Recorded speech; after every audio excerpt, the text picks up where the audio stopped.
الحمد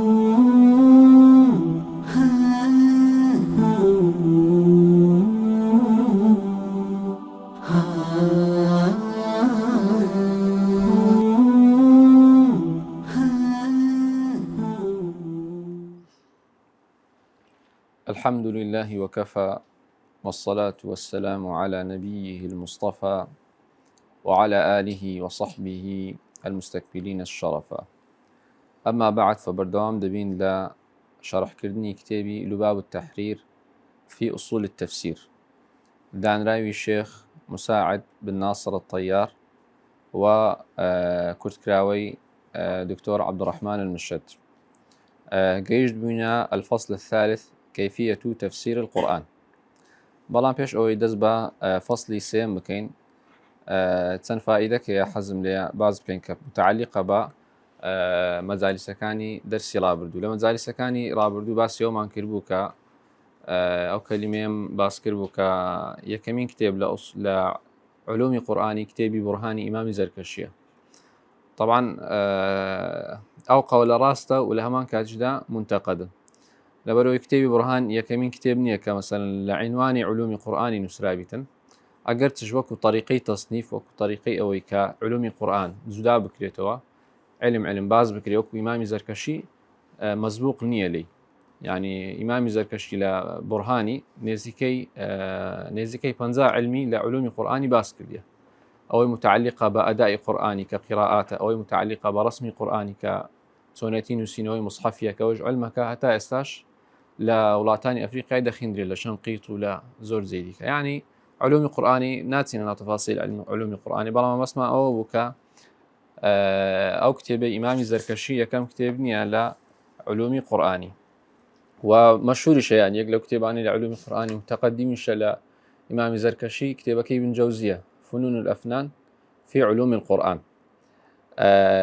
هەر ئیمامی سیوطی ڕەحمەتی خوای لێبی لە ئیتقانی دەرێتن فنون الأفنان قدیمترین کتێبی علوم القورئانیە و معلوماتێکی مەشهورە. یعنی ئەگەر تش ئەو شتەی کە ئیمامی سیوطیش باسی کردی ڕەحمەتی خوای لێبی هێشتا کتێبی قدیمترمان هەیە لە علومی قورئانی. مثلا ئەوەمان هەیە کتێبی الحاوی في علوم القرآن لمحمد بن خلف المرزوبان لە 309 هیجری وفاتی کردیە. ئەو کتێبە طبعا مەفقودە، بەڵام الندیم باسی کردیە لە کتێبی الفهرست، ئەوەش ینی عنوانەکەی لە علومی قورئانیە و لە قەرنی چارەمی هیجریش وفاتی کردە، بیدایەتی قەرنی چارەمی هیجری مؤلفەکەی وفاتی کردە 309 هیجری. کتێبەشکەمان هەیە عجائب علوم القرآن لأبي بكر الأنباري الإمام المشهور اللغوي کە لە 328 هیجری وفاتی کردیە. طبعا ئەو کتێبانە هەموویان متەقەدیمن لەسەر فنون الأفنان و لەسەر بورهانیش. هەر ئەو کتێبانەی کە هیتمام هەمووی دەستە ئەو بابەی کتێبی جەمال القوڕا ئیمامی عالم الدین السەخاوی کە سەخاوی محەدیث نییە، ئەوە سەخاوی قیراءاتیە. هەروە هیتمان کتێبەکەی ئەبو شامەی المرشد الوجیز في علوم تتعلق بالقرآن العزيز. ئەو کتێبە پێشتر مەطبوعەوە، بەڵام لەو ماوەی ئاخری طبع کرایتەوە، طبعەتی نوێی هەیە. هەروە کتێبەشکەشمان هەیە البرهان في علوم القرآن بنفس عنوانی ئیمامی زەرکەشی شيخ أبو الحسن علي بن إبراهيم الحوفي لە 430 هیجری وفاتی کردیە. بەڵام ئەوەیان اختلافی لەسەرە، ینی ئەو کتێبانێک کە باسمان کرد غیری فنون القرآن و جەمال القوڕا و المرشد الوجیز، ما باقی کتێبەکانیت کە اختلافی لەسەرە، لەبەر ئەوەی طریقەی تەصنیفیان وەکو کتێبی تەفسیریە، ینی تەفسیری تێدایە، کتێبەکان گەورەنە، تەفسیری تێدایە، قیراءاتی تێدایە، وەقف و ابتیدای تێدایە، وەکو مەسەلەن تەئصیل نییە، خودی علمەکەیە. ئەما کتێبەکەی ئیمامی زەرکەشی تأصيلي علومي قرآنية والله أعلم. هەروە لە مەبحەثی لوغەی دوو بابەت هەبوو لە محاضەڕەی ڕابردوو، هەست دەکەم بە تەواوی نمونەمان لۆ نەهینابیتەوە وەلا خودی مختصرەکەی هەندێک ئیشکالیات تێدایە کە لەو شوێنەی لاپەڕەسی دوو دەفەرمێتن وهنا 4 مسائل مهمة: المسألة الأولى والمسألة الثانية. طبعا 4 مسألة باسكري أو مستمعنا زيادة المسألة الأولى والمسألة الثانية. المسألة الأولى أقل ما مصطفى موسى بخينتوا،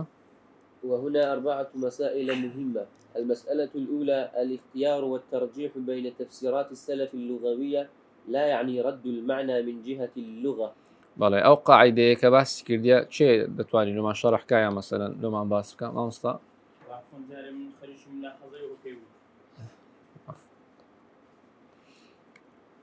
ئەو مەسئلەیە حەزمان لێ ئەگە مەسەلەیەکە لۆمان باس بکە و بزانین هەتا چەند فەهمی ئەو قاعیدەی بە جوانی شەرحمان کردێ. دەرێ الاختيار والترجيح بين تفسيرات السلف اللغوية، يعني ما باس ما كنت تفسيرات السلف أوانش اهتمام يعني اعتمادك كانت سنشتكي مثلا عندك اعتمادك كان سر حديثي، عندك حالة اعتمادك كان سر خدي قرآني لو تفسير قرآني، عندك حالات شيء اعتمادك كان سر لغوي. بالله فرما مستر عليه يقربون من خلاف لا السلف للسلف كلمة يقرأ القرآن يوم الترجيح معناه كذا أنا اللي هذا مو معناه هاتوا معناه أولي كإنكارية كبو معناه نيترنا هاتوا لا لغوي نقل قرآني لغوي بو معناه هاتوا بلا ميرة بس في أولي نمونك مان هي خواهي بروجار سبحانه وتعالى فرميتن والنجم والشجر يسجدان. ما معنى النجم؟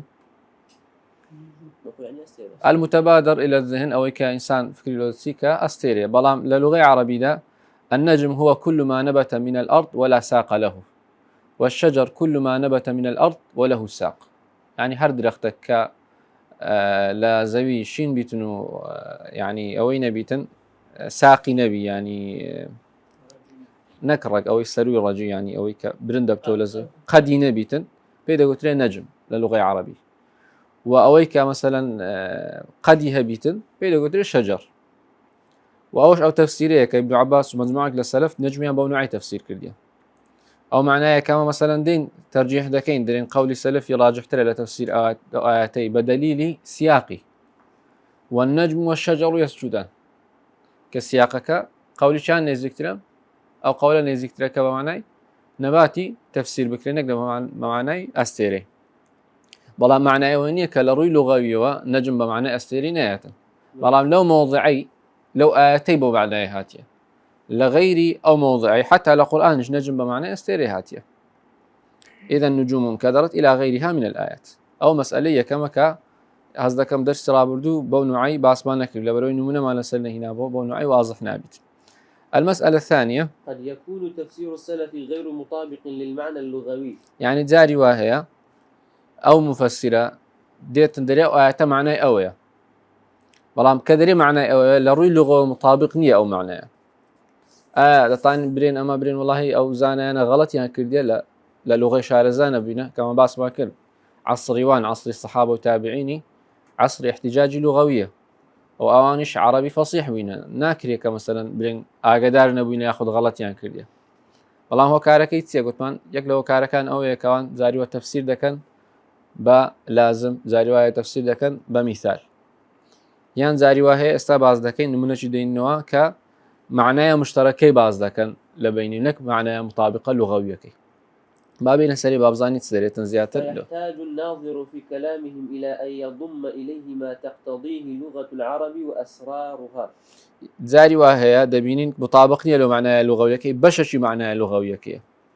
فمفسرش متأخر مثلا إمام الزمخشري ديتن شرح أو آياتي دكا هو معناه لغوية كان باز دكا لبان دي دبينين تفاسير متأخريني فراوان ترى دريش ترى قولة ترى لتفاسير كان مثلا متقدمين مثلا تفسير الصحابة والتابعين تماشى دكين غالبا لا سطر شيء أو هناك زاري وهي كلمات فلان كلمة فلان كلمة فلان كلمة فلان كلمة معناها والله متأخرين كدين زياتر لدوي معناه لغوية كي باز دكن ك أوان باسي جزء شيء معناه كيان كردي فأما بيسمان بس دبيت لو حالتي هتا كامل لما أو كي تبقين لآيات كي تبقين بيسمان بس يشتي دبيت الأول بالنظر في ثلاثة أمور. الأول تحرير معنى اللفظة في اللغة بالاستعانة بكتب اللغة وكتب غريب القرآن وأقوال المفسرين المحققين في اللغة. يعني استاسين وعوان كم زار بقرين السر أوي كتحريري أو لفظي بكين للغي بقرانا لو سينع كتابي يا كم كتابة كان لغي وش كتابي عيني خليلي فراهدي وش تهذيب لغي أزهري وش مقاييس لغي ابن فارسي أو كتاب عني كباس ممكن اهتمام بمفردي لغة عربية ددن مفردات شي ورد أجرن لهمر وشي شرح دكا تهذيب لغة أزهرية مقاييس ابن فارسي إلى غيرها وكتب غريب القرآن مثلا كتابة كي ابن قتيبة مع هي تفسير غريب القرآن مفردات راغب أصفاني مع المفردات غريب القرآن مثلا غريب القرآن من هي السمين الحلبي أو تقريبا متوسعترين كتاب على غريب قرآني نزيش بين مجلدين. وأقوال المفسرين المحققين في اللغة وشي إمام طبري. طبعا إمام طبري بهمان شيء وكإمام لا رونك نوي تفسيري صحابة وتابعين بهمان شيء إمام للغة عربي حتى يقلوا دراسات عنك لا مركز تفسيري كرايا مقارنة بين تفسير طبري وتفسير الزمخشري كده كاميان مباحثي لغوي زيادة ارتداء تصور ده كان كاميان مباحثي لغوي زيادة ارتداء متبادرة ويا كزمخشري زيادة ارتداء بلان طبري مباحثي لغوي زيادة ارتداء لا الكشافي كوا يكلا تفسير لغوية بلاغية كان كلا يمر آية إلا ويذكر فيه فائدة لغوية سواء تعلقت بالنحو أو الصرف أو البلاغة. فبوس قرانو لوس أو سينو كتابانه معناه لغوية كمان زيادة له رون دبتو لقرآن متشابهات جمع دكان أو كلمة مثلا لتسن آياتها من بعض دكان إلى آخره. فأو مرحلة دوم الثاني البحث في العلاقة بين تفسير اللفظة عند السلف ومعناها المطابق في اللغة ليتبين مراد السلف من تفسيره. بله أو كاتي أما كتحرير معناه كما كل لغي بقرين بلا أو تفسيراني كصحابة وتابعين كرديتيان بزانين أو لينكتسية لبين معناه المطابقة اللغوية كي لغير أو تفسيري أوان كرديتيان. مثلا أو من هي ومن يهاجر في سبيل الله يجد مراغما كثيرة وسعة. كلمة مراغم كو تفسيريان كرديان أن قوتيان المراغم هو المتزحزح عندك قوتيان يعني لا صحابة تابعين قوتيان المذهب عندك قوتيان المراغم هو المكان الذي يهاجر إليه. أقر ظاهر تمام شافكين معناه كان مختلفا لوري ظاهري كلمة لغوية كي وآية أو تفسيري أوان كريتيان يعني كم زال عفوا بابا سوي يمكن مطابقي معناه لغوية كي مطابقي مراغمية لو لا عندنا خير مطابق نية متزحزح مطابقي ما أقر مطابق با أو كاتي كامل لفظ مطابق بعد ما نقول أو قولي راجح حلا بلوي همو معناه لغوية كي استكمال كرديا. بلام أوي كذا بين كدرين متزحزح أوي كدري مذهب يعني أو شويني كإنسان له دروات يعني مهجر يعني المذهب يعني المذهب والمهجر سواء لكن المهجر فيه معنى زائد أن الإنسان يذهب إليه هجرة ولا يرجع لكن المذهب قد يذهب إليه الإنسان ويرجع. فلروي معناه وهم مشتكان تقاربيان هيل لبين إخوان باش أو تقارب من تحليل كرد أما لو ما روم بوكا لينكك هي لبيني أو قولاني أوان باسيان كرديا مقارنة أو إذا كين لقر معناه مطابقة كي تابزانين صحابة تابعين ما بس ينسب وكاتك بونوعي تفسيري أو لفظ قرآني كرديا ما بس ينسب كما بس تكي وان بو لما بس تخاي بردگار سبحانه وتعالى تدك إنك أو نمناني أوان باسيان كرديا شرط نية إلا أما بين بو نمنانا تفسير قرآني بكي ذكريتن نفس لفظ قرآني بو معناه مشتركة لغوية كلميش شما ثابت بو تفسيرش كي لو بكين بلام أو تفسير لو معناه لغوية درنتيتن نبي تقول شنو نبي تمعناه أوان تفسيران كده لشرقي بن أواني أما بين تفسير كين لغربي بي تيجيش لفكرة كيكوا يعني فكرة كي آسانة إن شاء الله استانو مناش كدين ولا أو السيم زيادة الرندبتو إن شاء الله. الثالث قد يرد التفسير لبيان المراد باللفظة في السياق دون تحرير معنى اللفظ لغة وهذا كثير في كتب الوجوه والنظائر لحرص أصحابها على المراد باللفظة. كتب وجوه والنظائر لنا وكواني دابنين كتب الوجوه والنظائر لنا وكواني دابنين بهمان شيء سرش كتب اللغة كتب غريب القرآن أقوال المفسرين المحققين في اللغة أمنا وكواني دابنين. وهذا كثير في كتب الوجوه والنظائر لحرص أصحابها على المراد باللفظة في السياق دون بيان معناه في اللغة. كتب الوجوه والنظائر ما هو المقصود بها؟ ما بس بيتي وجوه والنظائر مثلا أو لفظية وجهه مثلا يعني تم معناه هي سكتيبك معناه هي لوجوه النظائر جوانا بعض اهتمام بالدراسة اگر بيتو نمونه چی بین و تا واضح بی لکنتان طبعا يكمن كتاب لوجوه نظائر كتابكي مقاتل ابن سليمانية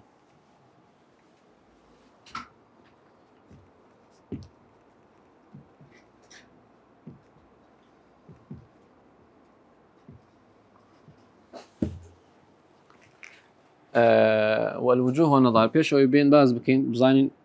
كتابي وجوه النظائر اختصاصي تسيه فرقي تسيه لقى كتابي غريب القرآني.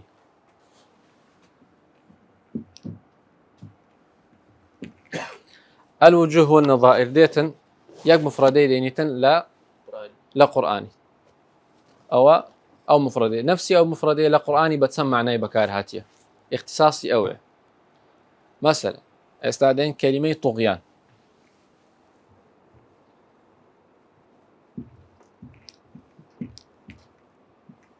كلمة طغيان بتسن معناها شيء باس كديا مقاتل بن سليمان يكم الطغيان بمعنى الضلالة هاتيه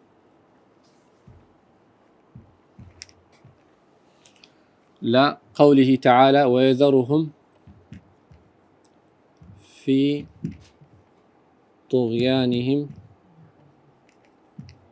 يعمهون يعني يذرهم يعني يدعهم في ضلالتهم يعمهون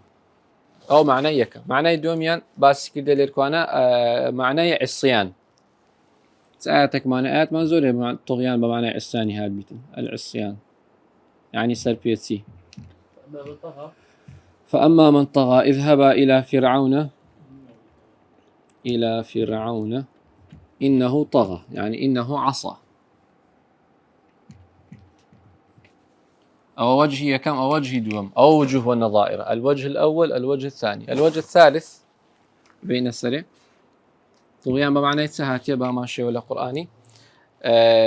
الارتفاع والكثرة الارتفاع والكثرة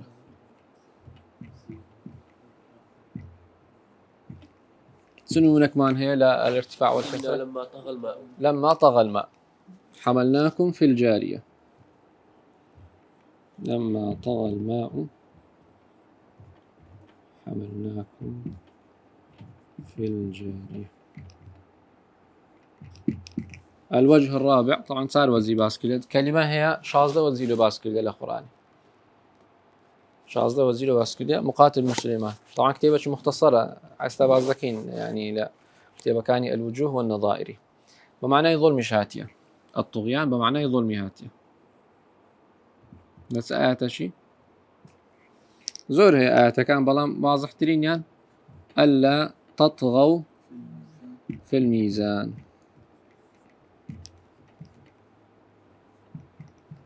يعني أن لا تظلموا في الميزان أجر تماشى بكيني أو وجوه والنظائر ديركو أنا سدري لأن أو السيم دري يريد التفسير لبيان المراد باللفظة في السياق القرآني في السياق مو بس يعني كلمة قرآني زيادة كان في السياق القرآني دون تحرير معنى اللفظ لغة. اسلام مقاتل بن سليمان كهاتي أواني تفسير كردية بوت صار وجهي ما بس تبوا كلمة طغيان لروي لغة شرح بكاتن لو تقول لروي لغة طغيان يج معناه هي الطغيان يعني المعنى المطابق اللغوي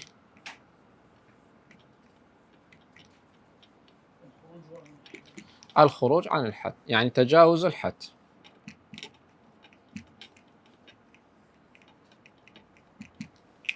أو معنى لغوي كيس الطغيان لا هم أو كلمان كباس كلا هم يتجاوز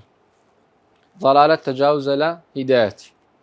عصيان تجاوز لطاعة ارتفاع والكثرة إن لما طغى الماء تجاوز لحد يخوي أو لحد يخوي بس بيت طوفان ظلم تجاوز لعدلي فأو معناها مش مطابقة لغوية كيتي كأوان هاتينا تفسير يعني كلمة بس يعني نبوك أو معناها لورم كانوا لروي لغوي علمي وان علمي لغوية علمي وان تفسير قرآني بزين أو كلمة لقرآني لو شويني قرآني كو هاتية بس معناها شي هاتي فهو استبو نموني إن شاء الله همو أوشتاني كباس بانكر لا مبحثي لغوي لوتان رميتو إن شاء الله ماشي واضحة إن شاء الله ومهم يجبوله بهندي قراينو السري أجرنا حزم لينيا كشتك خينمان دوباره بقرينو السري وجوه طبعا كتابة كاني معجمي ألفاظي قرآني ذكريتن يعني مثلا اعتباري لو بكين ك لا كتابة كاني وجوه والنظائري حساب بكريتن طبعا أنا هندك شتم بس والله تفسيري موضوعي أمن زور لقلي برادر نيمة راستكي يعني كم ديخين موا بلام ناظم احتمال بعض عادة لكتبي تفسيري باز ذكري مثلا كتابي عبد الحميد الفراهي ايش الرواية مفردات القرآن يعني مفردات القرآن بلا مفردات كان ديت المفردات شي ورد قريتن سياق قرآنيكي بيان دكات كتاب منظور إلى وجوه النظائر بلام أوي مقاتل بن سليماني قدمترين كتابه بيز قال تفسيرك أو تفسيري شي هي وجوه النظائر الشيء تفسيرك تفسير اعتيادي بلام وجوه النظائر 185 كلمة قرآني باس كردية وكلمة كانش مرتبني للروي هجائيون بيدسي للروي ترتيب السوري بيتن أويش هزدك يزور مزبوط نية كتابش كمان هي كتاب التصاريف أو تفسير القرآن مما اشتبهت أسماؤه وتصرف معانيه أوش طبعا كلا منسوبا إلى يحيى بن سلام القيرواني صاحب التفسير الذي سبق وذكرناه لكن الصواب أنه لحفيده يحيى ابن محمد بن يحيى بن سلام القيرواني كلا دوسط وشتاي هزري وفاتي كرديا أرواي ابن جوزي شهيتي ابن جوزي صنف في كل فن إمام ذهبي دريتا أحصيت له في من مصنفاته 500 مجلد طبعا المجلد المخطوط لو طبع كان فوق 1000 يعني قبل من زي استاذ تحقيق بكري طبع بكري سري 1000 مجلد وباش شيء زوري موجودة وباش شيء مفقودة يعني ابن جوزي لعلوم قرآني باس ما كتابه تفسير كتابه زاد المسير لا الوجوه والنظائر كتابه لغريب القرآن كتابه بناي غريب القرآن ابن جوزي هيتي فمصنفاتي زورة ابن الدامغاني هيتي أوش تقريبا يعني متوسعتين كتابة لوجوه والنظائر نزيج بين صد يعني زيادة لبين صد كلمة باس كده بين صد كلمة قرآني باس كده ابن فارس هيتي إمام السيوطي كتابة شيء بناي معترك الأقران في مشترك القرآن بوناوية طيش طبع كريا سيم مجلدة يعني إمام السيوطيش مشهور بوي لم يدعوا فنا من فنون العلم إلا وصنفوا فيه باشا بلام لتان تكر نبي كوجوه والنظائر هيت مان لا فني ديكاش لا علمي ديكاش أو كلي أو مان هي طبعا يكمين علم كالوجوه والنظائر لي تصنيف كلابي باشي قرآني علمي لغوية كأبو عبيد القاسم بن سلام الهروي كتابة شيء بناي الأجناس من كلام العرب أو ديتن كلمة كي ورد قريتن در أون ده معناه هي بلام تقويد بقرآني ناكا هم لغوي باز دكا حديث شعر أمثال هرش تكيبتن للغوي باسي دكات دومين فن كيتمان الوجوه والنظائر تيدا باس كرابي شعره كتابك مان هي بناوي الأشباه والنظائر للخالديين أبي بكر محمد وأبي عثمان سعيد بن هشام الموصليان أو دوبرانا هاتينا وجوه والنظائر يعني باس كري للشعري لما الشعري متقدمين لقى الشعري معاصرين لأخوان لقرن الثالث في الشعر للخالديين كتابك موضوع الشام باس يعني كده مثلا أو بو نوعي مثلا لو كلمة لشعري متقدمين بو معناها هاتيا لشعري سردمي يعني طبعا وان للسيسة هشتا نوتي هزري وفاتيان كده لكنا معاصرين كان إخوان بو نوعي هاتيا فوجوه والنظائر أيت ما علمي فقهي زورش مشهورة الوجوه والنظائر هبو من عنوانيه هي أواني كلا فقهي دخينا أقدارا مثلا الأشباه والنظائر من هي تاج الدين السبكي الأشباه والنظائر من هي لابن نجيم الحنفي طبعا ولا مذهبي أبو حنيفي أوش لمذهبي شافعي لمذاهب كان عندي كشهيد من طبعا وقلت أول من فتح باب الوجوه والنظائر في الفقه هو الشيخ أبو محمد العز بن عبد السلام سلطان العلماء في كتابيه القواعد الكبرى والقواعد الصغرى لهردو كتابي قواعد الكبرى وقواعد الصغرى وقواعد الصغراش ما مصطنافع قلت شيء استشرحي لك هذا طالب علمك حازي كرد يعني باشدار بيتنو استفادة له كتابي بكات وعلمي نحوش مان هي كمين تصنيف لي تصنيفه كإمام السيوطية الأشباه والنظائر النحوية كإمام السيوطي دريتن أو كتابم تصنيف كلا لعلم نحوي اقتداء بالفقهاء كل علمي فقهي باس كرا وجوه النظائر طبعا العلم فقهي وجوه النظائر موضوعك أحكام فقهية بحث بيمدي بلغة ونية أو حكم فقهية لو شويني مثلا سبيش خرا لو شويني مثلا قياس بيش خرا لا همان شوي لا همان يعني حالەتی هەیتمان ئەو جارێ قیاس پێش ناخرێتن فەوەجهەکە يعني نظيري يكترن بلا موزهكيان فرقي هي لو حالتي مثلا إجماع بيش خلال يعني لو اشتشي لو بابتي يعني ما أتانونش سقطني إنه بونوعي يعني خو عادة إجماع بيش دخلي بيش قياسي دخلي ما بستم أويك يعني فرع فقهيك مشابه يكترن بلا عم لشوينا شيء نوع حكم بنوعش حكم ذكري لشويناش كا بنوعش كا حكم ذكري طبعا لو اختلافش لبين مذاهبية عندك مذاهب مضطردة عندك مذاهب هي بفي دليل شرعي كان اطلاعك خوان دشين قاعدك خوان دشين لبروي دليل خاص هاتيا لو شويني فناتنا تفاصيل علمي فقه علمي لغة وعلمي شعري أو ما اسمعنا ليركوانا زياتر الوجوه والنظائر كالقرآن كأوا يكمين علم الوجوه والنظائر تدا تصنيف كرابيتن أجر حستان لي زياتر درجة دينا سر كتابة كان وجوه والنظائر أجر نادتينا سر الفصل الثالث كمهمة يعني علمي الوجوه والنظائر والله إن شاء الله عندك كافية كباس ما كردي الفصل الثالث كيفية تفسير القرآن. المبحث الأول النقل. تفسير القرآن إما بالنقل وإما بالاجتهاد والمنقول له صورتان حسبك التفسير القرآن لها طريقان النقل والاجتهاد. شيخ الإسلام تيمية رحمة الله عليه لكتابي قواعد في التفسير هناك مقدمة في أصول التفسير هذا الشيء كتابه بلام قلت مان مقدمة في أصول التفسير شيخ محمد جميل الشطي بوناوي ناوي لنا أجانا كتابك أخوي ناوي قواعد في التفسير وابن تيمية رحمة الله عليه بكتابه كان صنوعه عندك كتابي هي مثلا فتوايا بسعري ليكرايا والله ميدايته فتوايا شدايته بيتكتب عندك كان رسالة نفرق داوي لك رسالة شلو بنسيوة شي واسطية وحموية ومراكشية إلى آخره أو كبناء يشاركان كلا تدمرية وإلى آخره عندك نوع تصنيفي يا شيخ الإسلام تيمية قاعدة يعني كذا داوي لنا كرديا بس بخوي دي أو باوة بيوستا بخوي نسيتي مثلا قواعد في التفسير قاعدة مثلا في هذه المسألة إلى آخره وعندك كتاب يا شيخ يعني مصنفي مستقلة أتش اقتضاء الصراط المستقيم إلى آخره أو مصنفات عن الشيخ رحمة الله عليه لا أو يتدرت القواعد في التفسير بابين وسر بابة خوما دفرمت العلم إما نقل مصدق عن معصوم وإما قول عليه دليل معلوم رجاء كان بسناني علمي يان نقلة لكسش معصوم شيء معصومة خاي بردقار سبحانه وتعالى ولا قال بيغمبران عليهم الصلاة والسلام وإما قول عليه دليل معلوم ياخذ قولك كدليل شيء مضبوط معلوم للسربيتن كاو دستا قسمية كم نقل قسمي دوم اجتهادا وما سوى ذلك إما مزيف مردود كمزيفة يعني باطلة وإما موقوف لا يعلم أنه بهرج ولا منقود هذا من عبارات الشيخ التي تكتب بماء الذهب أو عبارتي شيخي رحمة الله عليه بآوي زيري دا نسرته طبعا الشيخ ليركو أنا بمطلقي باسكي دي أقرتش كتابك لتفسيريا طبعا لهم علمتي طرقي بدا سناني علمي حتى لتاريخي حتى لا أو علوم التطبيق يعني كإستاهيا لو دو حالتي رتنابتا يا النقل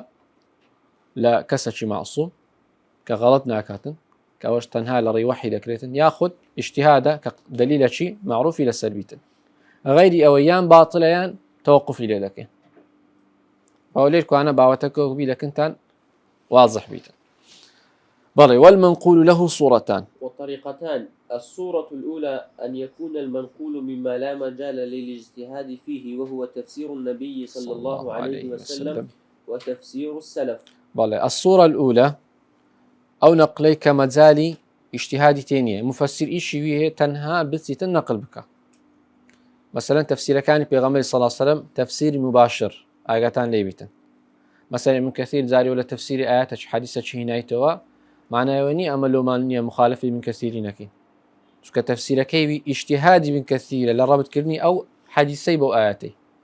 أما التفسير النبوي المباشر كذا سكان رابط باس ما كلمة أوان مزال اجتهادية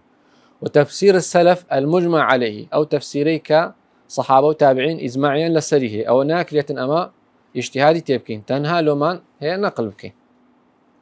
الصورة الثانية أن يكون المنقول مما يجوز الاجتهاد فيه وهو المنقول نقله عنه نقلا. حسبك. أن يكون المنقول مما يجوز الاجتهاد فيه أو الصورة دوم اشتكى نقل كرايا لو من بلام أو نقليك كرايا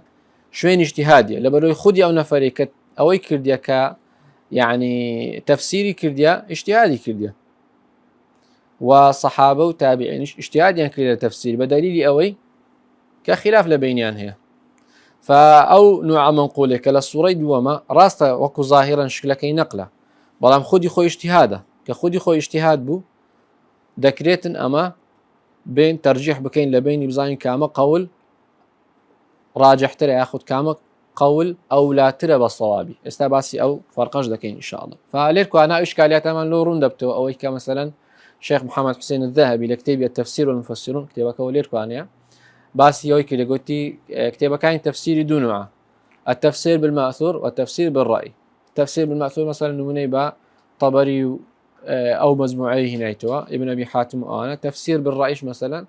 تفسيري مثلا فخري رازي تفسيري زمخشري إلى آخره أو تفسيراني كبرأيه أو تقسيمة شيء صحيح نية أو تقسيمة لمش خوتان رشكن تفسيري طبريج رأي تدا وتفسيري زمخشري فخر الدين رازيش نقلي تدا وهذا بالاتفاق. فبو نوع التقسيمة سقطي إن صح التعبير لمش خوتان رشكن تفسير بالمأثورش رأي واجتهادي تدا أو تفسير بالرأيش نقلي تدا بالي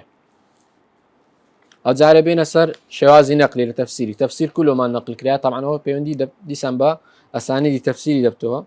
كيستا باز دكين إن شاء الله بشوازي شكرت كل درس كاني مزالي سكاني رابدو باس ما كردو.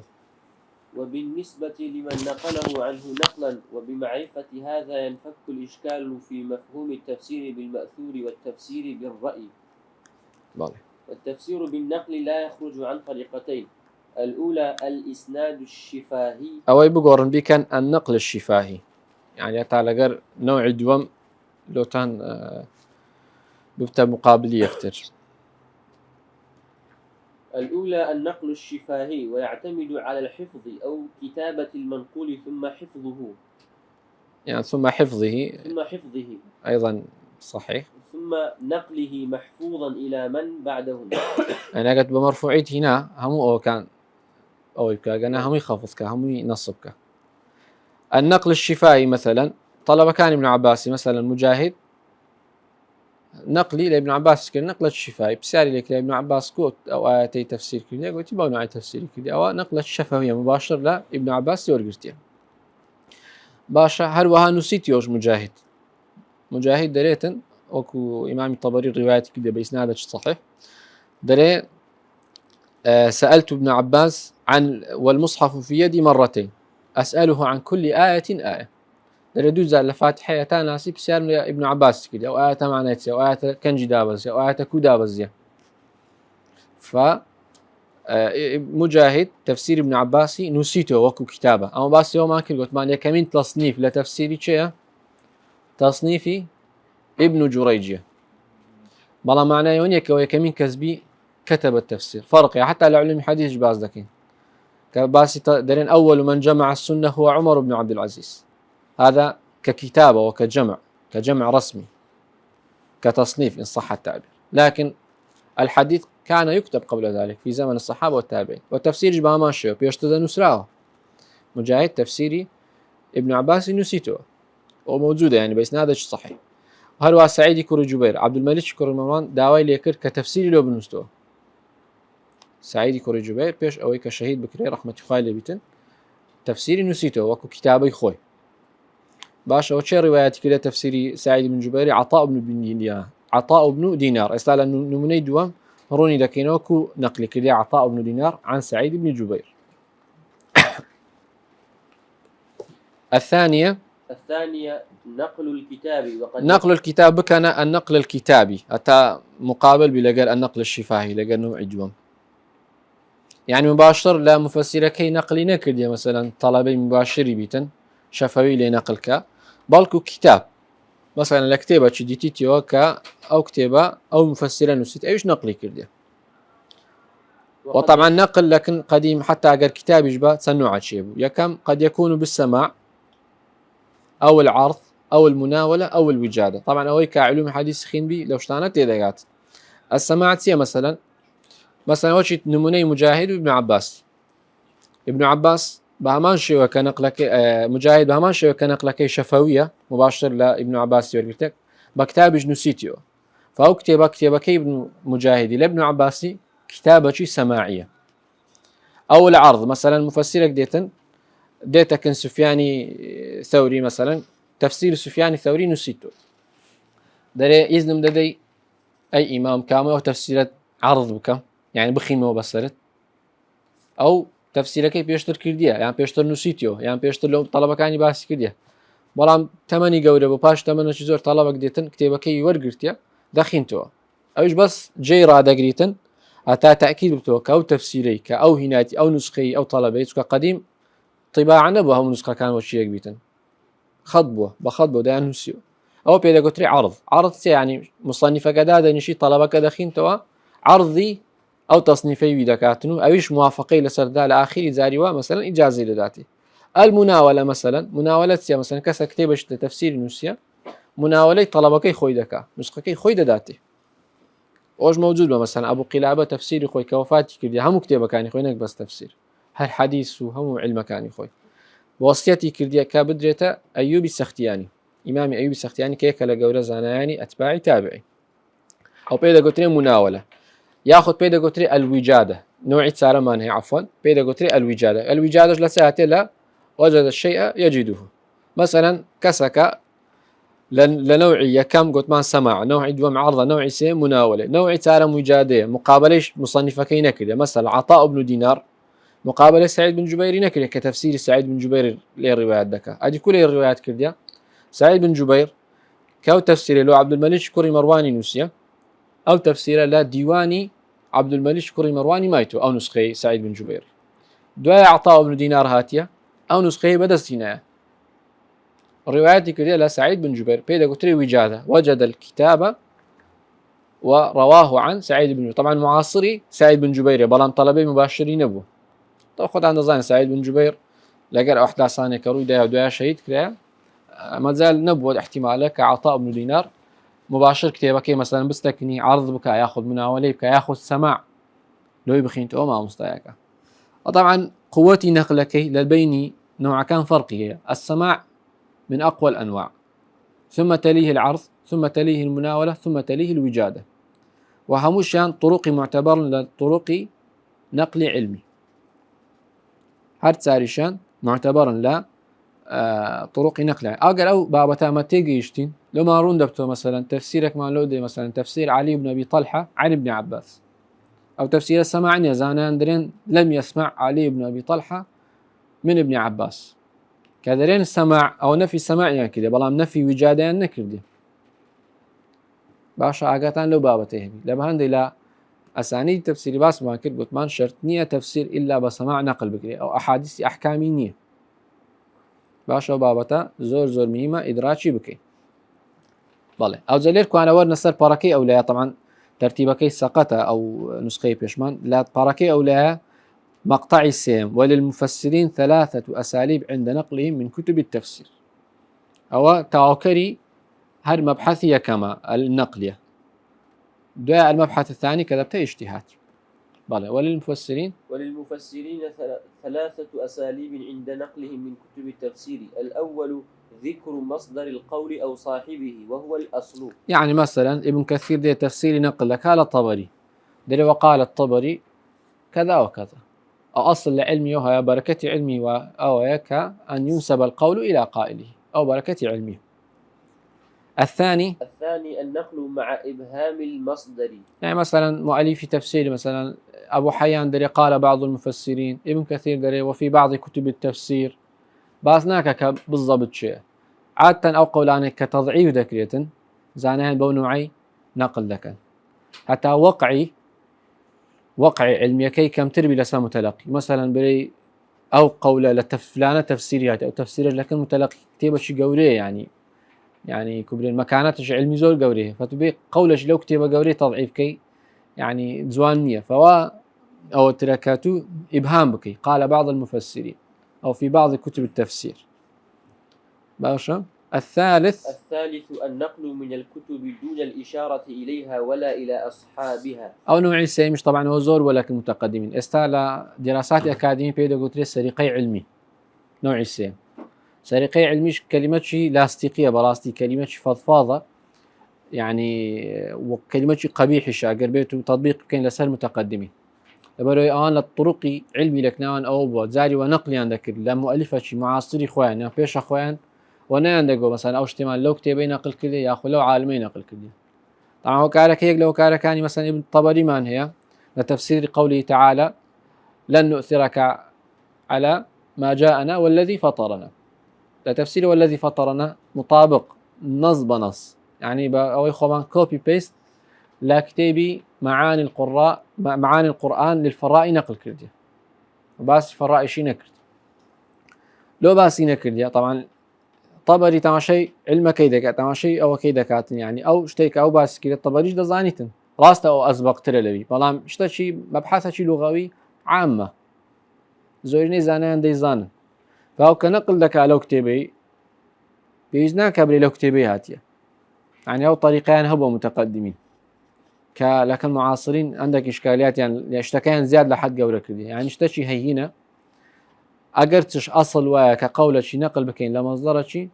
واباشتر وياك اشاره بكين لبروي بركتي علمي ونوعي بلام عندك شتي زانان مثلا تا شيء نقل كيدا كادري امج او بابتي دزانم امج او بابتي دزان او بابت لك متقرره لذهني متقرره بيجناك مثلا كتابك يخوم دريج كما بريم وفي هذا الكتاب الذي رويناه عن فلان عن فلان عن فلان اشتكي دور دريج كات يكسر نقل لك نسبه بغير نسبه باش أوش يعني باس ما كلك يعني كفيناه في الدراسات المعاصرة بروي يستعلى شرط دراسات ماستر دكتوراه أو هيك هاو مشتشي إشارة بيبدي وهذا هو الأصل هو مبحثي كيفية تفسير القرآن بالنقل أو زاردين المبحث الثاني الاجتهاد القول بالرأي والتفسير بالاجتهاد له صورتان وطريقتان الصورة الأولى الرأي المحمود وهو ما كان عن علم أو غلبة ظن وهو الموجود عند السلف. الصورة الثانية الرأي المذموم وهو ما كان عن جهل أو هوى وهو يعني محرم. بالي عن جهل أو هوى رقم يك بنسن الجهل الهوى رقم دو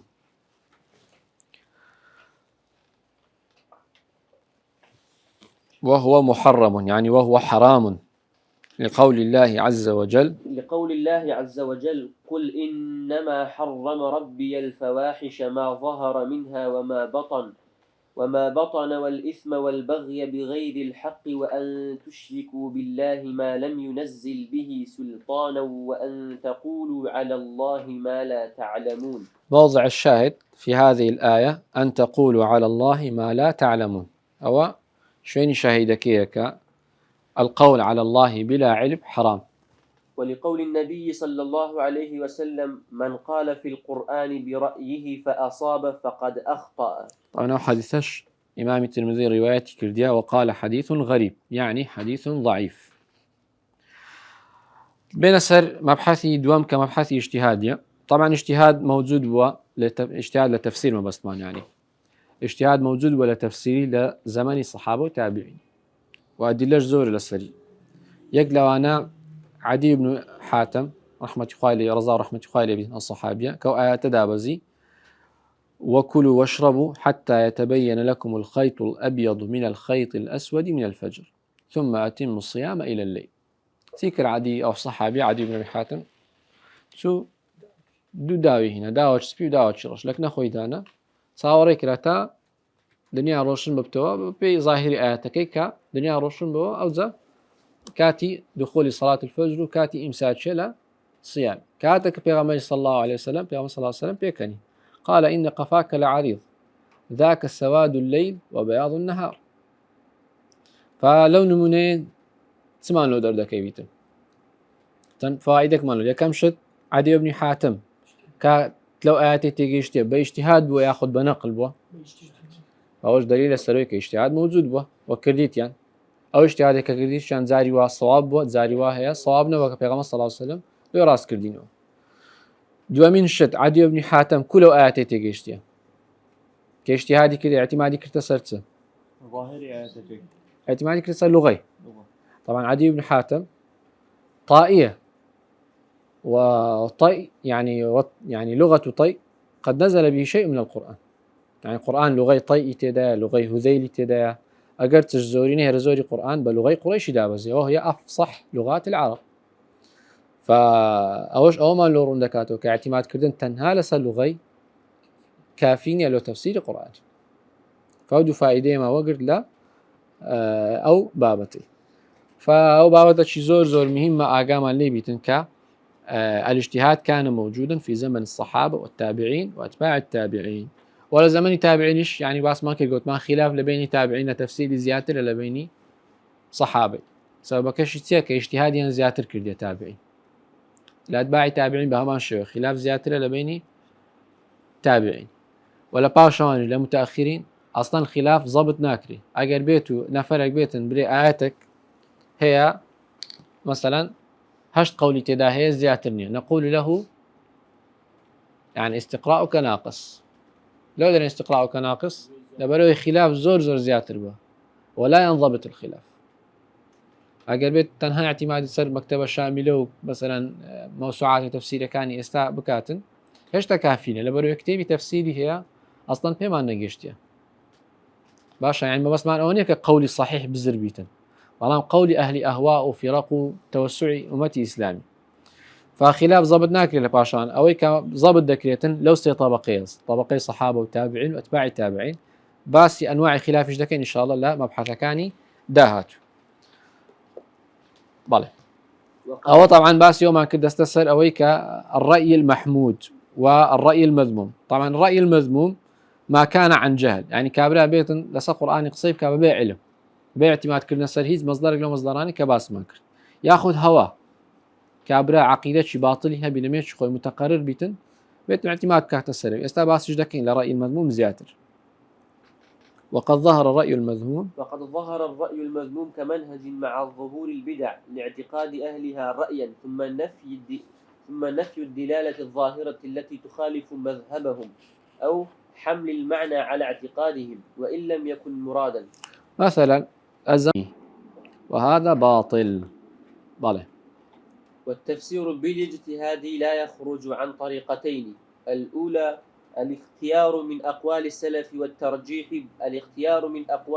والترجيح بينها. بله نوعية كم كاجتهاد دلزبو يكم شد الاختيار بين أقوال السلف والترجيح بينها. طبعا كاختلاف لبين عن دلزبو أما ترجيح دكين ترجيح شدو حالتيا كيستاروني دكينو حالة شان بيان القول الصواب دقر بيان القول الأولى مع فرق بيان قول الصواب وبيان الأولى. لصوابي قول تصحيح دكين قول كيدك تضعيف دكين بلان بيان القول الأولى درين أو قول أولى ترى للصوابي وقول كان ديكش محتملة فلو حالتي قول كان ديكش ردنا كينوا. وأوي كإمامة لو فن إمامي طبرية ابن جرير الطبري أو إمامة لو بابي كمثلا تفسير آيات شدكادري مثلا أو آيات فيه 3 وجوه. الوجه الأول قال ابن عباس كذا قال مجاهد كذا قال قتادة كذا. الوجه الثاني قال الحسن كذا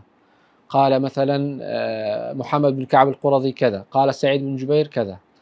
الوجه الثالث مثلا قول مجموعة مفسرين اشكد انتوا للصحابة والتابعين. وأولى الأقوال بالصواب عندي أو عبارتي زور بكاردين طبري وأولى الأقوال بالصواب عندي كذا وكذا وكذا بدليل كذا وكذا وكذا. الطبري هو إمام في هذا الباب كالاختيار من أقوال السلف. الثانية الإتيان برأي جديد وهذا كثير عند المتأخرين أصابوا في بعضها أحيانا ووقع خطأ كثير عند المبتدعة. الاتيان برأي جديد طبعا لو مبحث خاصية إن شاء الله لا كوتاي كان يكتبك أجر بيتو صحابة وتابعين لساتن قولة شيء اتفاقيا هبيتن لا تفسير آيات شيء عملوا من هي قولة شيء نوع إضافة بكين. طبعا أوش ذكرتها يعني ببي آيات كيدا جوردن عندك آيات هي براستي متزالي ويتداني كقول نوع بيتناوي عندك آياتش هي كعان بخوان قسان لسرنا كرديا ياخد أو قولاني كباس يعني كرديا يعني كافينية يعني القرآن باز دكين إن شاء الله القرآن حمال ذو وجوه القرآن حمال ذو وجوه أو إمام علي رحمة الله رضا رحمة الله بيتن بونو عيدة فرمي فباز دكين إن شاء الله عندك حالته مثلا متأخرين أصابوا في بعضها كحتى رأيك نويج بيتن بلام شوين اعتباري لبرأوي أو قولاني بيشين لصحابة وتابعيني مثلا لوكو حالتي كباس ماكر ما بس يعني بي معناه مطابق كي آتكيني ما بس يعني معناه متقاربة أماش ذكري مثلا وجهي تسارم بينزم وششم إضافة بكين بلان بو شروطاني كباسي لك فأصابوا في بعضها ووقع خطأ كثير عند المبتدئة بوتسجى زين قولك شنو باطلة بوي أوي كقولي متقدمين رد بكاتوه ياخذ مجموع قول متقدمين للصحابة وتابعين رد بكاتوه واضح كو قول شيء باطلة فهو مبحثي دوم كمبحثي اجتهاد مبحثي كم نقل بو مبحثي دومش اجتهاد المبحث الثالث العلوم التي يحتاج إليها المفسر بالرأي أو طيب بيبرين شروط المفسر طبعا حتى أو مبحث لا كتابة كان علوم القرآن يجباز ذكرت فالمبحث مشتركة لبين علم أصول تفسيري ولبين علوم قرآني ولا بد من المعرفة بعدة علوم لمن أراد أن يفسر القرآن بالرأي تتفاوت طبعا كذلك بالرأي ما بس به الرأي المحمود وهو المبني على العلم تتفاوت أهميتها حسب الحاجة إليها في التفسير ويغلب على من تناول هذه حسب يعني حسب ما مستزيات حسب الحاجة أهميتها حسب الحاجة إليها في التفسير ويغلب على من تناول هذه المسألة التوسع في العلوم المطلوبة ويغلب على من تناول هذه المسألة التوسع في العلوم المطلوبة يعني كأوي باسي شروط مفسر يعني كتابة كان علوم قرآني يقع مدرج يعني لدانا مثلا مفسر دبيتن أو بزاني لا علمي أصول فقه بزاني لا حديث كان بيغمر أو ده هزار حديث سيل بربي أو أنا ناكري بكريتا شروط مفسري زوبي أو توسعي كأوان كرديتيان هو كاركي دوشتك يستباسي دك بخينو وسبب ذلك النظر إلى أمرين الأول النظر إلى تنوع العلوم التي يحتويها القرآن يعني هو كاركيتسي هو كاريكم خدي قرآني علمي زورت ده أو علم عليك هشا أصلا كيدا قريته قرآني هرتي علوم الإسلامية كان لا علوم فقهي لا علوم حديثي لا علوم لغي بهم فروع كانيوا أصلي لقرآني فأو كابريادات ندري لو علماني كفروعي أو شتى دبي لها مش تشي بزاني أماش باس يوم أكل حد علمي تفسيري تيا بيان معنى كلام الله عز وجل يعني بيان المراد من معنى كلام الله عز وجل بس ما تنها معاني قرآني أما أو إضافة وفوائداني كمثلا إضافة لسمعاني قرآني إيش ما بيني استاباز دكين بنونه الثاني النظر إلى طريقة المتأخرين في كتابة التفسير حيث صبغوا تفاسيرهم بما برزوا فيه من علوم بس ما كرت ما هن تفسير كان ببي اختصاصي مفسر كي مثلا دبينين تفسير ابن كثيري زيادة تفسير سرزالة علم حديث لسرزالة بس سند مثلا حتى قلت ابن كثير مسند إمام أحمد دابش كرتسر تفسير خوي دابش كرتسر تفسير قرآني يعني كاد أن يعني يجمع المسند كسي زار حديث ما عدا الصحيحين والسنن 4 مثلا مفسر معناها علوم لغة لسري بارزة وشي زمخشري وشي طاهر بن عاشور باشا مفسر معناها مثلا يعني هر مفسره نوع علمك لسري زالة ببي أو اختصاصي مثلا مفسر معناها علمي كلام وعقليات لسري زالة وشي فخري رازي مدارك التنزيل فأوان تماشانا كده مثلا متأخرة وشي إمام السيوطي رحمة الله عليه هاتي كباس شروط مفسري كده تماشا وتفسيراني كده فقلت كابرا دبي محدث بيوشي ابن كثير كابرا دبي مثلا لا علمي لغي بقى تحدى شي كنيزيك بلا زمخشري ولا أئمي مثلا أنا كتفسير قرآني كده لغوي متمكن بينا فأوشط شروطاني كباز يعني كده تماشي طريقين متأخرين يعني كده أوش لا يتأتى اللي بلو يتسباسي وما كان قلت مان مثلا أما آياتك مان هي باسي حيضي لك كباسي حيضي لك مثلا أو آية باسي حكم حيض لك مو مفسرة ديتن باسي حد حيض لك باسي بيناسي حيض لك باسي أحكام كان حيض قلب قل لك زور بش يعني مثلا زارو باسي نفاس شرنج إضافة بكات ابن كثير يقلو أنا مثلا أجو قرين وسري أجر آياتك باسي حكمك الأحكام كامك هرتي حكمي متعلقة بو موضوعي باز لك زاري وهي أصلا حكمك القرآن هالباز نكره يعني بيت قالوا لك مثلا ديت الآية تشكى دينية النفسي حكمي مثلا كبنفسي موضوعة أوش حتى حد قطعين بريد استو حد تفسيري والله زاري وهي لا أحاديث بيغمي صلى الله عليه وسلم بعد فأو أنا أما بيناقو ديتن لحد علمي تفسيري دردسي أو علم شيء إضافية فائدة شيء إضافية اشتكي حسنة لا بأس به لكن بلين أو الشرط تفسيرية الجواب لا واو علماني كمفسر قلت ما باسمك القرآن علمي زورتي لا أو علمانا طبعا ببي آياتك يدا قردري آيات بان هي باسي حدث شي السيري دكا لو حالتي ما دبي أقامان السيري بيت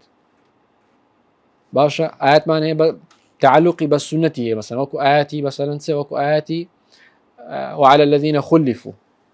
أو سيكا لا تبوشي باشكة أو سي صحابي كلا بيغامي صلى الله عليه وسلم درنتسو آياتك رنيا كرتو بعامي باس كده بلا ما توقع قصة كي بزاني للسنة بيغامي صلى الله عليه وسلم لا حادثة كان أقدر مثلا آياتي سورة نور آياتي إفكي أو هيك آياتك كاني مختان كردن بدايك مع عايشي الله رحمة خوالي بيتم آياتك بعام باس كده بلا ما أقدر السنة بين دبي لو حالتي بيوست ما بس بلا آيات ما هي بيوستي بالسنة نية آيات ما هي بيوستي بالسيرينية بهمان شيء بلام أوي كزورترين حالات إيش ما بيدا بيتن لغة اللغة هو أو هي رأس مال المفسر لها مو آيات شيء بيسمان بلغة عرب دبيتن والله أعلم. كانت تشريع زوجار أو تفسير ابن كثير مختصر تفسير الطبري وتتم طبعا دبي منهجي دراسي ابن كثير ابن كثير صنف التفسير مرتين والكتب النسخ الموجودة لها إبرازتان يعني ابن كثير دو زار تفسير نسي تفسير زاريا كم نسي اعتمادي سر كرد سر تفاسير نقلية بحتك تفسير طبري ابن أبي حاتم ابن مردوي تفسير عبد بن حميد إلى آخره تفسيران كان قلبه حتى عندك نسخ خطي من هي لتفسير ابن كثير أو فوائد إضافانية تدانية كباشتري ابن كثير لزاري دوم إضافي كردي كزاري دوم ابن كثير أو زاري هاتيا بزردي تفاسير رأي كان يشكلها زردي زمخشري كده زردي مجموعة لتفسير كان كده فالقول بأن ابن كثير مختصر من الطبري هذا القول فيه نظر راست اعتماد زوري كرتسر طبري وحقه بس يوم ما كرت ما إمام نووي درتن لو سافر طالب العلم إلى الصين لتحصيل تفسير ابن جرير لما كان ذلك كثيرا أو كلاما قريبا من هذا فحق خويتي كاعتماد كرتسر طبري بلام اگر برين مختصري ويا نخر اصلا زاري وهي خلاف لبيني ابن كثير وطبري نك زاري زور زارمان خلاف لبيني او قولي كمثلا ابن كثير ترجيح كل لقى طبري بدا بتايبتي اگر بيت اياتك قصصي تدابي قصصي بني اسرائيل تدابي زور حالتي ابن كثير اختلاف لقى طبري هي ولا زور حالتي عندك اسرائيليات رد كرتو كالقول الراجح عند الطبري هو القول بهذه الإسرائيلية على الشروط الذي بيناها فأجر برين مختصري عادة لشرط مختصري أو متابعي أصلا كي خويبك نابي قول الشنوي بن ياخذ ردي بداته استعاو كتابه بالدستمة لباب التحرير متابعي تحريري دكا نابي قول الشنوي قولي خوي بازبك أجرتش كابلاش متمكنة دكتور عبد الرحمن المشد دكتوراي هي لا تفسير ولا علوم قرآني والله متابعي دكتور مساعد طياري دكا لبرو خوي متقيد كده بكتابة كيبي فالقول بأن تفسير ابن كثير مختصر من الطبري هذا فيه نظر والله أعلم. شهر رجل من قرامة ويوم تبلى السرائر لطبري تبلى السرائر يعني لرجل قيامتها تحقيق لأنه بله بس ابن كثير أيوة تبلى يعني تظهر فهو يقلى مواضيع خلافية فالقول بأن ابن كثير مختصر قول فيه نظر بله. وبتحديد مهمة المفسر التي هي بيان معنى كلام الله عز وجل أو زي استعمى بين السر قول راجح لشروط المفسر كاستعليلكم عن شروط المفسر لكتابة كان علوم قرآن جيتا علوم قرآن خينديا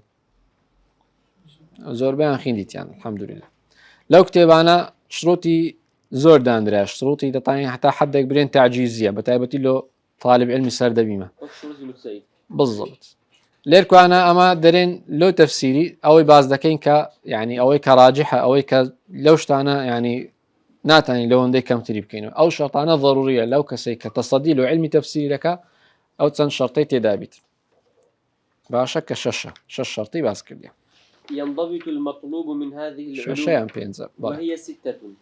أولها التفسير النبوي الصريح. التفسير النبوي الصريح باس ما كان مفسر دبي أقدار بي كبيرة صلى الله عليه وسلم تفسير آياتي كده إن الشرك لظلم عظيم ونيا بآياتي الذين آمنوا ولم يلبسوا إيمانهم بظلم بيغمبر صلى الله عليه وسلم لم يلبسوا إيمانهم بظلم يكون تفسير كده بالشرك هيت مفسرك لويني لباش بيغمبر صلى الله عليه وسلم بيت تفسير آياتي بك تفسير شيء نبوي صريح فهو ضروري أو آياتاني ك بيغمبر صلى الله عليه وسلم بصريح تفسير كده علمان بيها بيتن وسيوطي لإتقاني زور بين نقل كرديا باشا وكتابة كشمان هي التفسير النبوي دكتور خالد الباتلي رسالة دكتوراه شروط كاني باس كرديا أنواع كاني باس كرديا صريح وغير صريح طبعا بقرأ نسأل كتابة استفادة لك بزطين لطائف وشتكيني دبين مثلا لطيف أو وشتي جوان وغرائب أما باس حدي تفسير ذكين دريت إنسان بتحديد مهمة المفسر التي هي بيان معنى كلام الله عز وجل أتو بتوي تفسيرش بنوسي تفسيرش مختصر بلام ناجتي مخالفي بشواو زاناني أو ما تيبكي دبي وشرطانة تدابي دبي كديس آياتك كبيغمبر صلى الله عليه وسلم تفسيرش صريح لو كده أتو بتسي كلمة معنى تفسير بكي الذين آمنوا ولم يلبسوا إيمانهم بظلم بريواني كإيمان يعني لا ولقى إيمان كان ظلم يعني تيقلنا كرديا بكي كردي بونوعي بكي كردي آية تفسيرش صحيحة نخير لبريتو بس كلمة كتبتوها كردي أقداري تفسير بيغمبري نبي عليه الصلاة والسلام عشان أو شرطان قلت من بهيز نوع شيء تنازلي لناكي تنازل أنا شرط كاين تككر لا أو أنا كلا علوم قرآنيات بلام لو أنا بهيز نوع شيء تنازل كردن ليه يؤدي إلى الخطأ بله الثاني أسباب النزول المباشرة المباشرة أسباب النزول المباشرة ده بيها أقدار بيت أو أسباب نزولاني كمباشرة بس ما كده درس كان رابردو أسباب نزول دون نوعه مباشر غير مباشر وعندك آيات اختلاف للسر هي للسر أسباب نزولك فتبدأ أقداري أو بابا تيبي بقرأ سكتة كان أسباب نزولي إمام واحد يكتب شيء الأسباب نزول يكتب شيء نفيس ابن جوزي هيتي ابن حجر عسقلاني هيتي ودراسات معاصرة زور هي لسبابة أسباب نزولي وقصص الآية التي يتأثر بها المعنى قصص الآية يعني بصرهاتي وآياتي أذا ذكري بصرهاتي وآياتي قصة إسرائيلي بي ذكري حديثك بلا سنة بيغمبر صلى الله عليه وسلم هات بي أستاجر تعاش آيات كان إفكي بكي لسورة نوري واضحة بكباس دايك مع عايشة دكا واضح نيا ناي داك مع عايشة نهاتي وكتو أقدار بلا قصة آياتك طيب حتى قبل سبب نزوله أو دايك مع عايشة قصة وسبب نزوله بيكو لو حالتي فأقدار بالمعنى آيات كمان لورون دبتو أتنابي بآيات إفكي تفسير شيء مثلا معنوي ظاهري لوبكي كو بشكل كتابة تفسير معاصرة كان تيكتين بداخل يعني أتوكا كتابة جدادني المختصرة لتفسير خود متقيد دكي كذلك ليك مجلد زيادة النبي معناه وينية تفسير قرآني بكي بمعناه شيء ظاهري حرفي كزور بي غلط بجاريوه دبي أقدر بو آيات موضوعة كيتي أتابي تفسير آياتك ببي باك جراوند آياتك بكي باشا بامشي أو آيات تانية كمثلا باسي مزقفتي ضرار دكا أتوقع قصة كي أقدر نبي يعني ناكري بظاهري مثلا تفسير بكي تسكو آيات أنا بيمدي بمزقفتي قباي هي بلام آية باس كري مزقفتي قباي لآياتك باس نكري بلام كأقدر يبو لقصة آياتك لسبب نزول آياتك أو كاتي أو اشتدبته هو كارك لو بيت باريزي لو توشي غلط بي ياخذ توشي قولة شي بيك دور بلا صوابي بله. وثالثها تفسير السلف يعني تفسير الصحابة والتابعين واتباع التابعين أقدار بي لمجموع قولي وان درنسي قولة جبازنك يأتو للشرق بي أو أن لغربي بي. رابعها معاني مفردات ألفاظ القرآن الكريم. مفردات ألفاظ القرآن طبعا بيزنو عشي تنازلي لناكري أقدار بلا معاني مفرداتي مثلا معاني مفرداتي مثلا تسمعنا يأتو بزاني مثلا الأرض معناه تسيه بزاني السماء معناه تسيه أو معاني مشتركة يعني هم كذا زانيت بزاني مثلا والذاريات ذروة والذاريات معناه تسيه يعني أو مفردات لغوية أنا بزاني بإذن عشي تنازلي لناكريته. خامسها الحكم الشرعي الذي تنطق به الآية. دبي أقداري فقه آية كيبي طيب لبينزل بنوسين فقه الآية.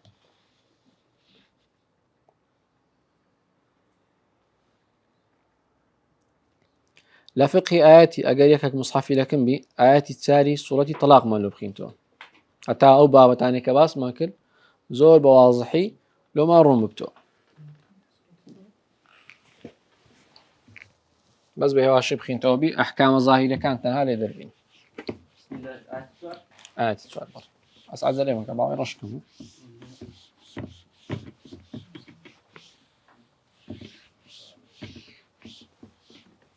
اقرأه رويدا رويدا على مهل. تفضل. واللائي يئسن من المحيض بالله من نسائكم إن ارتبتم فعدتهن 3 أشهر واللائي لم يحضن. أو زي استعودوش معنى أوي المطلقة التي يئست من الحيض أو حكمها كم عدة كيت سنة 3 أشهر.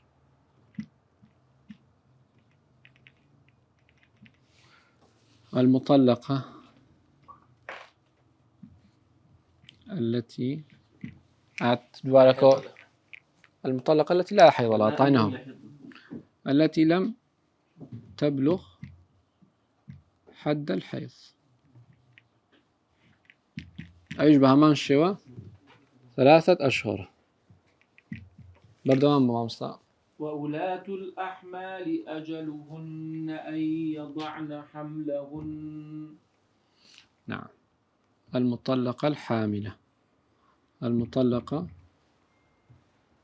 طيب الحامل يعني أولاة الأحمال يعني أو كحملية أو عدة كيتسيا وضع الحمل أو سي حكمة آياتك تاوك حزدك. ومن يتق الله يجعل له من أمره يسرا. أو آيات سي حكمي ظاهري هي كباسي عدي دكات لسي حالتي أو مطلقي كيئست من المحيض أو مطلقي التي لم تبلغ الحيض الشابة. المطلقة الحاملة عدتها أن تضع حملها